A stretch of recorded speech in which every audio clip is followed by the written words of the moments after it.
é inevitável que a gente faça algum balanço. Ou seja, o primeiro turno se encerrou em mais de 5 mil cidades. Ou seja, balanço do primeiro turno nessas cidades é plenamente possível. E há várias coisas que não vão se alterar entre o primeiro e o segundo turno. Então, tem como fazer o balanço parcial. O que pode mudar no segundo turno é o sentido político geral, balanço político geral das eleições. Ele pode deixar de ser negativo e passar a ser positivo. Mas, no momento, ele é negativo. Houve gente que tentou negar isso, fazendo umas contas de padaria inacreditáveis, né? Crescemos de 183 para 241 cidades. Verdade, verdade. Só que 188 dessas 241 são cidades com até 20 mil habitantes. Então, assim, 20 mil eleitores, perdão. Então, assim, não tem cabimento ficar batendo no peito e dizer que foi uma grande vitória. A maioria dessas cidades são em 5 estados do país.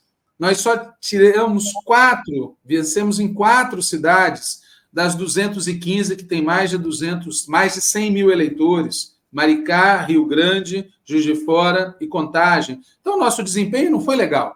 Então, tem que fazer balanço. O que tem que esperar o segundo turno é para fazer o balanço de conjunto e, principalmente, para tentar vencer. Tá certo? Porque tem gente que começa a fazer balanço e já joga a toalha, né? E nós não vamos fazer isso. Nós temos que disputar até o fim, extrair o máximo de vitória possível. Isso posto, entre os que estão fazendo balanço, muita gente não se dá conta de que o resultado negativo no primeiro turno é produto da política que eles querem agora aprofundar. Ou seja, o nosso partido e o nosso governo, nos últimos 2 anos, cometemos uma série de escolhas que, na minha opinião, contribuíram para esse resultado. Aliás, nós dizíamos que havia esse risco há bastante tempo. Há bastante tempo a gente veio dizendo que repetir em 2023 e 2024 uma política de freio de mão puxado poderia resultar em 2024 em algo parecido com o que ocorreu em 2004. Não deu outra. Nós sofremos uma derrota nas eleições municipais. Estas opções que foram feitas incluem uma política de alianças com setores muito conservadores, incluem uma ação de governo com freio de mão puxado na economia, incluem uma política de comunicação ruim, incluem uma ação política no debate político ideológico muito rebaixada, sem falar de um fenômeno que é um fenômeno mais estrutural, que é a ausência do partido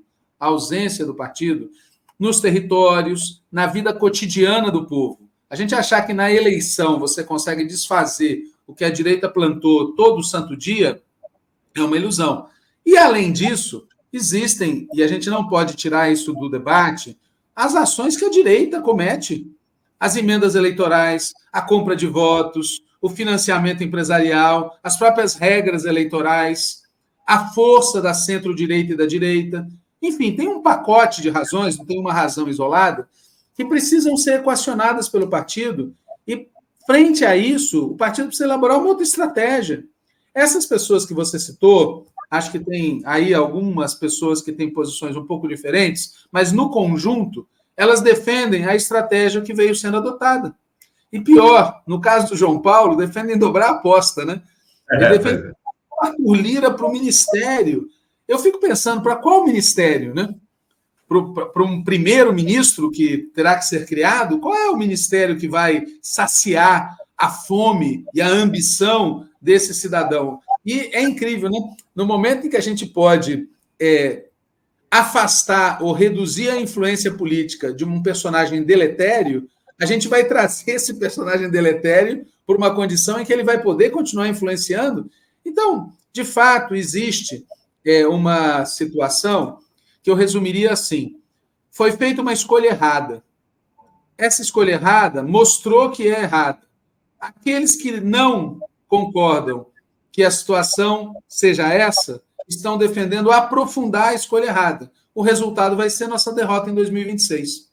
Essa derrota pode ser eleitoral ou pode ser programática. Nós podemos ganhar as eleições para efetuar o programa dos outros ou podemos perder as eleições.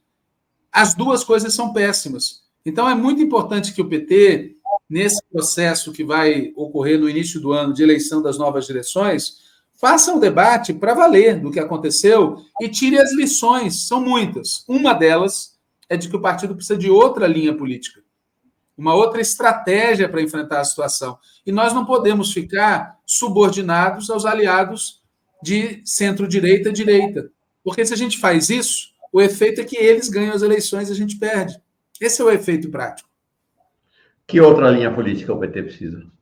Rapaz, em primeiro lugar, a gente precisa ter uma política de enfrentamento com capital financeiro e com agronegócio, porque é isso que vai definir o rumo do país no futuro.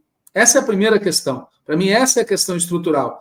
A gente precisa ter uma linha política que liberte o país da ditadura do capital financeiro e da ditadura primário exportadora do agronegócio, dos mineradores, etc.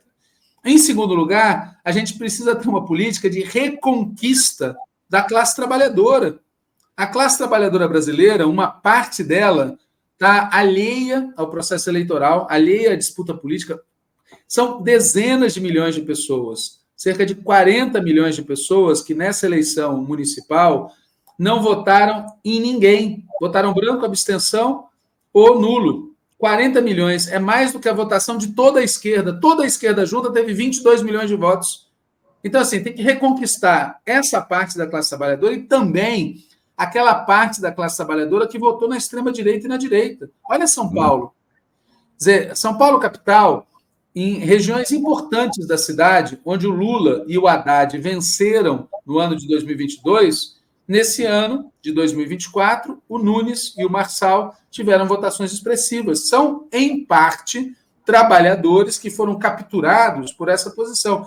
E essa reconquista exige muita coisa, exige disputa política e ideológica, em primeiro lugar. O PT não vai ganhar essas pessoas se não enfrentar a direita no debate das visões de mundo, da ideologia, capitalismo versus socialismo, mudança profunda, antissistema. Em segundo lugar, existe presença. O PT só se faz presente em alguns locais em época de campanha eleitoral. A gente sempre falou isso. Quando o PT foi criado, o discurso era: precisamos de um partido que faça política o tempo todo. Bom, então nós não podemos nos limitar a uma presença que é principalmente nos momentos eleitorais. Então, também nesse sentido, tem que ter uma mudança importante. E, em terceiro lugar, está vinculado a essas duas coisas que eu falei antes, dizer, o partido precisa reafirmar o seu horizonte, a sua perspectiva, o seu objetivo socialista. Numa sociedade como a nossa, uma sociedade marcada por crise, por guerra, por uma extrema-direita fascista crescente, ou a gente oferece uma alternativa sistêmica, ou a gente vai ser arrastado, como acontece com pessoas que a gente citou aqui no começo da entrevista, a gente vai ser arrastado para a visão de mundo. Ou você coloca uma barreira, nós queremos uma sociedade que não seja organizada em torno do lucro, ou você coloca uma barreira socialista ao redor do qual você organiza teu pensamento e tua ação, ou não vai. Então, é em torno disso que, na minha opinião, tem que ser organizada uma nova estratégia. E, principalmente, com isso eu queria encerrar a resposta, precisa ter disposição de discutir estratégia. Porque tem uma parte das pessoas que você citou que não é que elas defendem outra estratégia.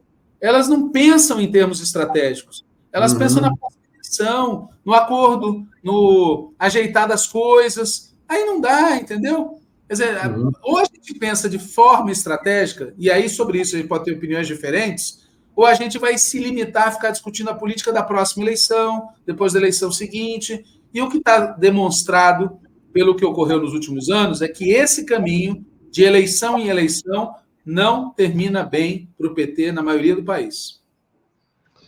O Giba Oliveira diz assim, encerro com o Giba. Walter Pomar tem perfil para ser o próximo presidente do PT. Legal. Tá aí, tá aberta, né? É abril do ano que vem. É abril, né? A nova eleição. Não, na verdade não tem data, porque essa gestão, que hoje é encabeçada pela Gleisi Hoffmann, ela já devia ter terminado. Sim. Ela teve início em 2019, deveria ter ocorrido uma eleição em 2021, não ocorreu, foi um erro não ter ocorrido, poderia ter ocorrido em 2023, não ocorreu, foi um erro não ter ocorrido, e foi transferida para 2025. A data provavelmente será definida numa reunião que o Diretório Nacional do PT fará em dezembro desse ano. Em tese, tem que ser no primeiro semestre. Agora, é muito importante que haja tempo para o debate. Quer dizer, óbvio que aqueles que hoje detêm o controle do Diretório Nacional do PT vão tentar aprovar a data e as regras que favoreçam a sua recondução. Ninguém é bobo, nós já vimos acontecer isso várias vezes nos últimos anos, das regras serem alteradas, etc. A minha opinião sobre isso é a seguinte: é preciso que haja debate, muito debate no partido. Em segundo lugar, é preciso que haja igualdade nas condições de disputa. E terceiro, é preciso que haja condições para que todos os filiados participem dos debates, não apenas do ato da votação.